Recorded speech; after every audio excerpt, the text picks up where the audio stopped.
സർക്കാരിനെ വിമർശിച്ച് ഹൈക്കോടതി. വയനാട് ഉരുൾപൊട്ടൽ ദുരന്തത്തിൽ സർക്കാരിനെ വിമർശിച്ച ഹൈക്കോടതി കൂടുതൽ സഹായം നൽകില്ലെന്ന് കേന്ദ്രം പറഞ്ഞിട്ടില്ലെന്നും വ്യക്തമാക്കി. വാർത്തകൾ അടിസ്ഥാനപ്പെടുത്തിയല്ലേ ആരോപണം ഉന്നയിക്കുന്നതെന്നും ഹൈക്കോടതി ചോദിച്ചു. വിവരങ്ങളുമായി രേഷ്മ ബാബു ചേരുന്നു. രേഷ്മ, ഓരോ ദിവസവും സംസ്ഥാന സർക്കാർ പറഞ്ഞുകൊണ്ടേയിരിക്കുന്നു കേന്ദ്രമൊന്നും തരുന്നില്ല, കേന്ദ്രം വയനാടിന് വേണ്ടി ഒന്നും സഹായിക്കുന്നില്ല എന്ന് സമൂഹ മാധ്യമങ്ങളിലടക്കം അവർ പ്രചാരണം നടത്തുന്നു. ഈ വിഷയം കൃത്യമായി ഹൈക്കോടതിയുടെ പരിഗണനയിലും വന്നു. കോടതിക്ക് കാര്യങ്ങൾ ഏതാണ്ട് ബോധ്യപ്പെട്ടു എന്ന് തോന്നുന്നു അല്ലേ? വയനാട് ഉരുൾപൊട്ടൽ ദുരന്തത്തിൽ സർക്കാരിനെ കൂടുതൽ സഹായം കേന്ദ്രം നൽകില്ലെന്ന് പറഞ്ഞിട്ടുണ്ടോ എന്ന് കോടതി ചോദിച്ചല്ലോ. കൂടുതൽ വിവരങ്ങൾ രേഷ്മ ബാബു. അതിനോട് വയനാട് ഉരുൾപൊട്ടൽ ദുരന്തവുമായി ബന്ധപ്പെട്ട് സ്വമേധയാ എടുത്ത കേസ് പരിഗണിക്കവെയാണ് ഇന്ന് അഡ്വക്കേറ്റ് ജനറൽ ഈ നിലവിൽ അനുവദിച്ചതിനേക്കാൾ കൂടുതൽ പണം അനുവദിക്കില്ലെന്ന് കേന്ദ്രത്തിന്റെ കത്തിൽ പറയുന്നതായിട്ട് ഹൈക്കോടതിയിൽ വ്യക്തമാക്കിയത്. അതായത് നേരത്തെ കേന്ദ്ര ആഭ്യന്തര മന്ത്രാലയത്തിന്റേതെന്ന് പറയുന്ന ഒരു കത്ത് ഒരു മാധ്യമത്തിൽ പുറത്തുവിട്ടിരുന്നു. ആ വാർത്തയുടെ അടിസ്ഥാനത്തിലായിരുന്നു സംസ്ഥാന സർക്കാർ ഇത്തരം ഒരു വാദം ഹൈക്കോടതി ഡിവിഷൻ ബെഞ്ചിന് മുന്നിൽ ഉന്നയിച്ചത്. പോസിറ്റീവായ ഒരു ഉറപ്പ് കേന്ദ്രത്തിൽ നിന്നും ഇതുവരെ ലഭിച്ചിട്ടില്ലെന്നായിരുന്നു സംസ്ഥാന സർക്കാരിന്റെ വാദം.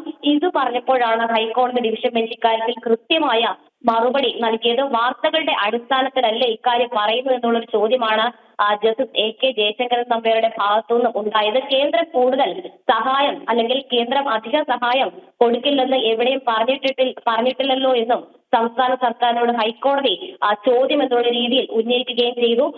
ഭൂമി ഏറ്റെടുക്കാൻ, അതായത് നിലവിൽ പുനരധിവാസ പ്രവർത്തനങ്ങൾ അടക്കം നടക്കുകയാണ്. ഭൂമി ഏറ്റെടുക്കാൻ കൂടുതൽ ഫണ്ട് ആവശ്യമാണ്. അതുകൊണ്ട് തന്നെ ഇക്കാര്യത്തിൽ കൃത്യമായിട്ടുള്ള ഒരു മറുപടി കേന്ദ്രത്തിൽ നിന്ന് ലഭിച്ചേ മതിയാകും എന്നുള്ള ഒരു നിലപാടാണ് ഹൈക്കോടതി സ്വീകരിച്ചത്. അഡീഷണൽ സോളിസിറ്റർ ജനറൽ ഓൺലൈനായി ഹാജരായിക്കൊണ്ട് ഇക്കാര്യത്തിൽ ഒരു മറുപടി നൽകിയിട്ടുണ്ട്. ഈ മാസം അവസാനിക്കുന്നതിന് മുൻപ് തന്നെ ഈ ഫണ്ട് അനുവദിക്കുന്ന കാര്യത്തിൽ കൃത്യമായിട്ടുള്ള നിലപാട് ഹൈക്കോടതി അറിയിക്കും. ഉന്നതതല സമിതിയുടെ തീരുമാനങ്ങൾ അടക്കമായിരിക്കും അറിയിക്കുകയെന്നും അതിനുശേഷം ഇക്കാര്യത്തിൽ ഒരു ഉത്തരവ് പുറപ്പെടുവിക്കാമെന്നുള്ള ഒരു നിലപാട് തന്നെയാണ് കേന്ദ്ര സർക്കാർ ഹൈക്കോടതിയെ മുന്നോട്ട് വെച്ചത്. ഈ ഒരു ആവശ്യം, അതായത് ഈ മാസം വരെയുള്ള ഒരു സാവകാശം വേണമെന്നുള്ള കേന്ദ്ര സർക്കാരിന്റെ ആവശ്യം ഹൈക്കോടതി അംഗീകരിക്കുകയും അടുത്ത ആഴ്ചത്തേക്ക് ഈ കേസ് നടപടികൾ മാറ്റിവെക്കുകയും ചെയ്തിട്ടുണ്ട്. എന്തായാലും ഈ സംസ്ഥാന സർക്കാർ ഉന്നയിച്ച വാർത്തകളുടെ അടിസ്ഥാനത്തിലുള്ള വാദം അത് കേന്ദ്ര സർക്കാരിന് വേണ്ടിയിട്ട് അഡീഷണൽ സോളിസിറ്റർ ജനറൽ നിരാകരിക്കുകയും ചെയ്തിട്ടുണ്ട്. ഇത് സംബന്ധിച്ച് കൃത്യമായിട്ടുള്ള ഒരു ഘടന അല്ലെങ്കിൽ ഏത് വിധത്തിലാണ് ഉന്നതതല സമിതിയുടെ നടപടികൾ പുരോഗമിക്കുന്നത്, അധിക സഹായം എപ്പോൾ ലഭ്യമാക്കാം, ഇത് സംബന്ധിച്ചുള്ള കാര്യങ്ങൾ ഈ മാസത്തിന് മുൻപ് തന്നെ, ഈ മാസം അവസാനിക്കുന്നതിന് മുൻപ് തന്നെ അറിയിക്കുമെന്നാണ് ഹൈക്കോടതിയിൽ വ്യക്തമാക്കിയിട്ടുള്ളത്. എന്തായാലും ഹൈക്കോടതി ഈ വാർത്ത മുഖവിലേക്ക് എടുത്തിട്ടില്ല. വാർത്തയിൽ ചില വാർത്തയുടെ അടിസ്ഥാനത്തിലാണ് ഇത്തരം ഒരു വാദം സംസ്ഥാന സർക്കാർ ഉന്നയിക്കുന്നത്. എവിടെയും ആധികാരികമായിട്ട് കേന്ദ്ര സർക്കാർ അധിക ധനസഹായം നൽകില്ല എന്ന് പറഞ്ഞിട്ടില്ല എന്നുള്ള മറുപടി തന്നെ സംസ്ഥാന സർക്കാരിനെ സംബന്ധിച്ച് ഏറെ വിമർശന രൂപേണ ഉള്ളതാണ്. എന്തായാലും നേരത്തെയും സമാനമായിട്ടുള്ള വാദഗതികൾ തന്നെയാണ് സംസ്ഥാന സർക്കാർ ഹൈക്കോടതിയിൽ മുന്നോട്ട് വെച്ചത്. കേന്ദ്രത്തിന്റെ സഹായം ലഭിക്കുന്നില്ല എന്നുള്ളതാണ്.